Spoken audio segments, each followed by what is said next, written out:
nhớ rong trâu lúc xưa ở trên nữa tại vì nó giờ tí ở trên đó tại là chị hàng thấy không bún tuổi này chị ăn miếng là tuổi không bún đó là ở chỗ khơi giờ tuổi chị mua bà đẹp rồi mua tếtของđúng nó mua chỉ đi sửa thế cho rau thế tàu mua lá rồi nó thế ở tuổi nào không bún tuổi nó lần thứ ăn miếng tuổi không nó nè tuổi tuổi không nó giờ tuổi đó ăn miếng thế cho ăn miếng cha miệng chỉ nó có cho nó chỉ tuổi đó miếng thế cho đi cái nào có cho luôn nào à一边chỉ cho qua nè rồi có cho mấy ai đó miếng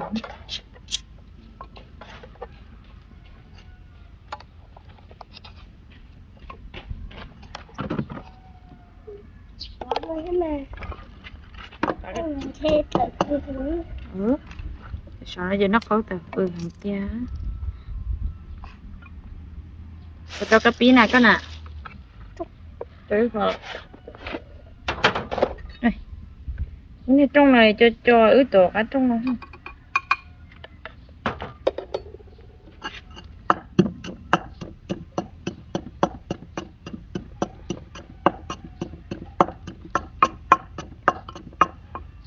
cho nó cho mình chỉ hai ạ cho luôn nó hai ạ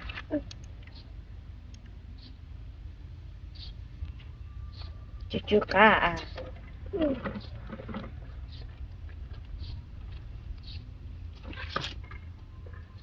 cá wow bật cái bật cho chả rau nè cho cá pí dài chỉ cho cá pí thôi mà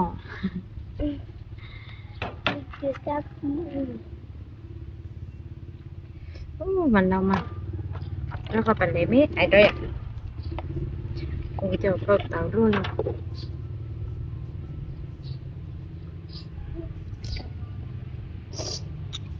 chứ tuần tại vẫn trắng của ovi là thì chứ nghe có nó bắt tay họ nó từ không hiểu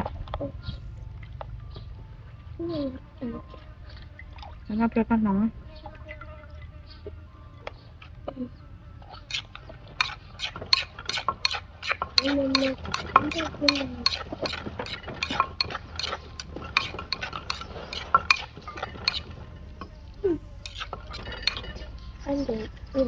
sao bắt đầu cá cái nào cá mà ngon ha ngon ai ạ con gì đã tỏi rồi đây là tiền ha đâu tỏi đi ha ở bên là thì cái tỏi mì xài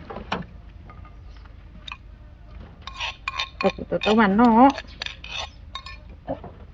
mì ta có thì cái là mì lợi giống nói mà cá pín luôn cho cá pín này giống nhà cá pín hậu chưa cá pín thì giống như thiệt rồi chưa phát đạn tên là phải giống shop nó ướt chưa cá pín lúc nào giờ lùi tôi chỉ bên ngoài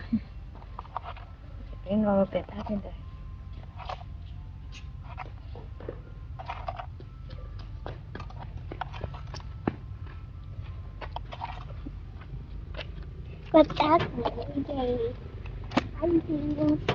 mà của tuần chuyển chế nó còn như tờ phơi luôn ít ra còn miệng làm khi miệng này tao chắc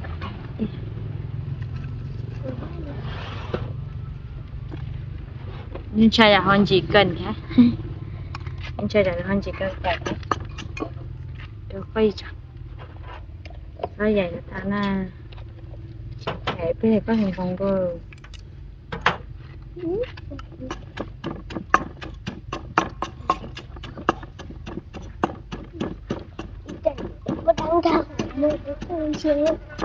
em có đáng ca không hay có luôn là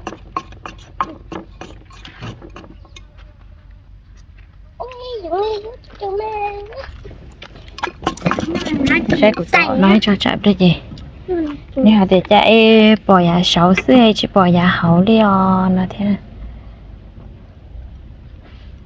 mà cũng nhớ cho mà lên đó chậm nè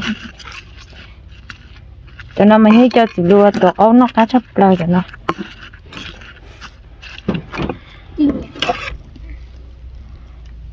sao dạ cá hồ có chị nhện nó có chị nhện nó chỉ cá của nhện nó mà cá đây giống trời giống mà tôi chỉ được làm tôi chỉ cha của nhện nó á thấy anh chị cô ma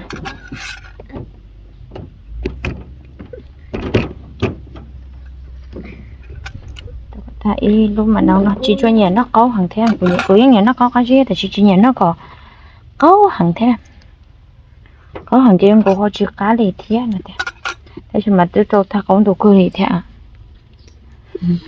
giờ mình dạo lại thì chỉ nhện có chỉ tôi cho ta có đồ cơ lì à nó gọi chữ cá đâu xứ cá lộ cá xí lộ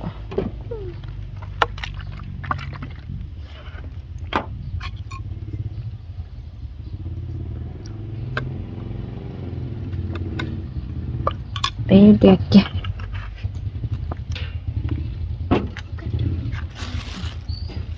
kìa trâu cái gì đó trâu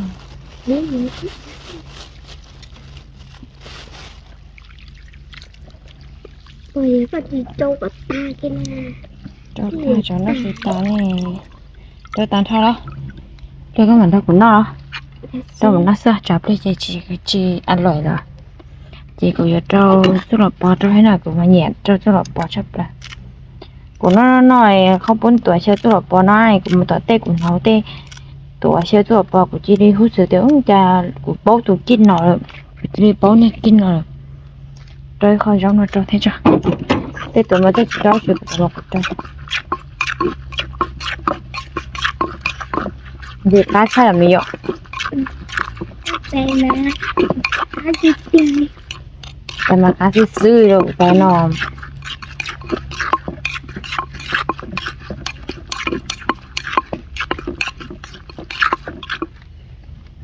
เรียงปอกไม่ค่อย đầu thì kia ơi đầu của nó là những nó tà liều là có hú tôi muốn đẹp đầu thì kia cho chị anh đấy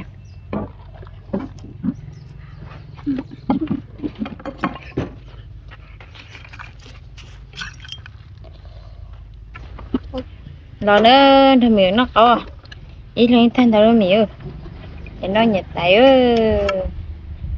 tại nó mà rón tao chưa tạm phở đây chỉ nhé nó gió gì tao gió thế sẽ khởi chỉ vậy gió khởi nó xưa này giờ để mà là nó dùng chút sắp tới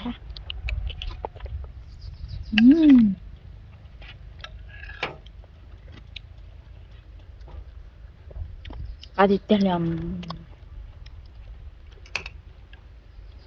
của đứa chị tao nó có tao chưa nấu no liệu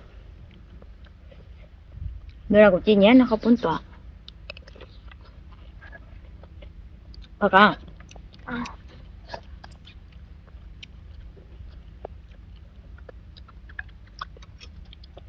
giờ con nào có tài tạm đây chị em các bạn này cũng đâu có tài à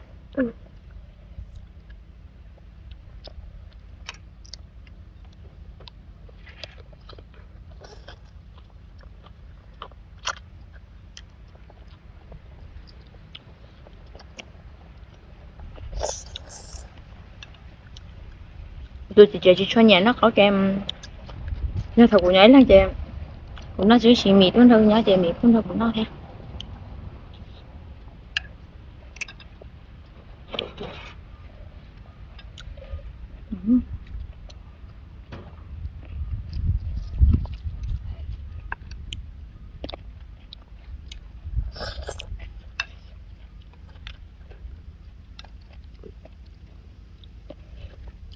tôi có chắc phải đó chứ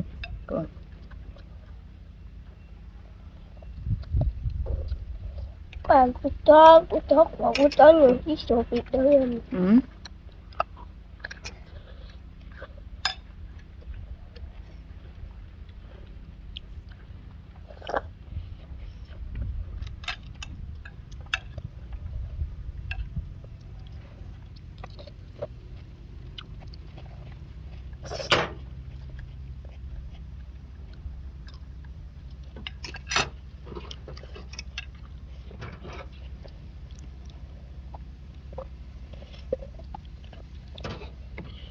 thịt kìa, anh chị thịt kìa.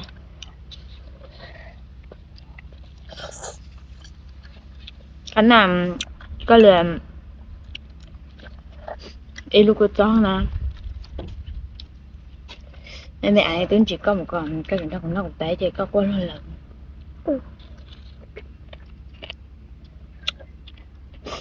Nhớ cái này của nó cái cô là chuyện quá.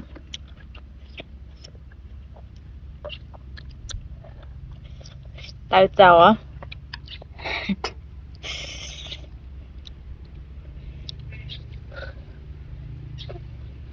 Cho cô cho nó chỉ tại tao, cho cô cho lên cô cho nhồng là.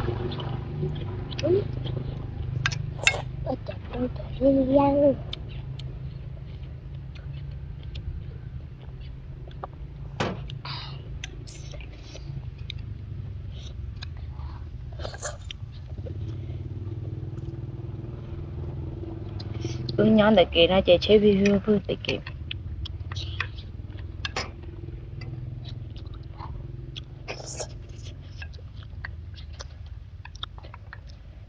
Mình chỉ tốt thôi. Nó tự từ cái chuyện chứ mà đã đó mà chứ mà con thấy cũng ngon.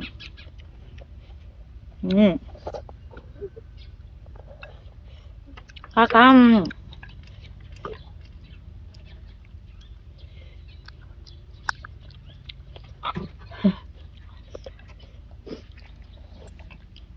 Ba chỉ gì?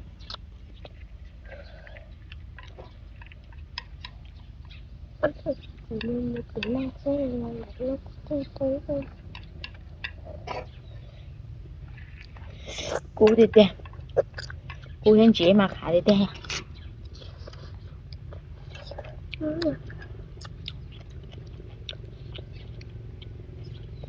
Tôi cho ăn còn.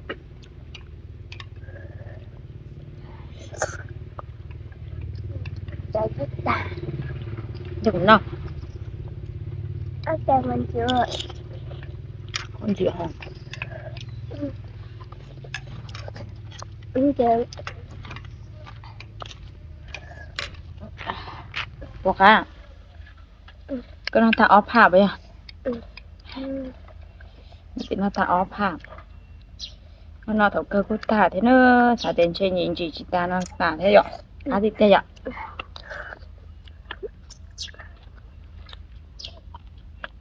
Cô chả mất vừa xa cái chợ ha. Con chưa xin lời. Dạ. Con chưa xin lời. Anh là làm chưa? Anh này họ tạo khó để chỉ bỏ khờ.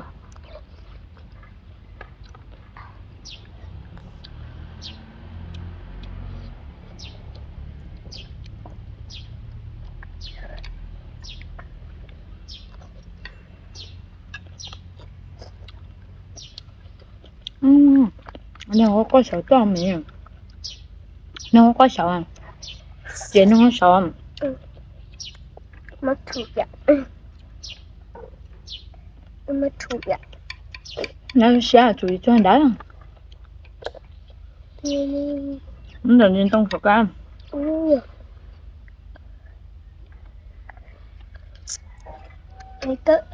Em đi hay sáng lên trong đây múa lên ạ.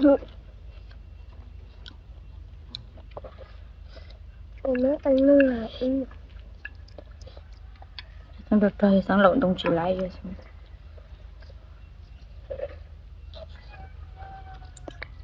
Em có một chơi lần đâu à. Thì chọn. Mà tụi đại thắng. Cá thịt tiêu. Có gì hãy sáng chơi từng đạn từng để cho các con chơi từng quá.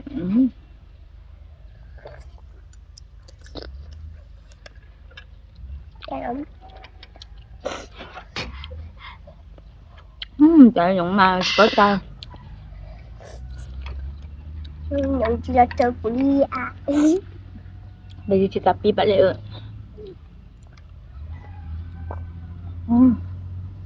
Ở đây hay anh chị. Dạ.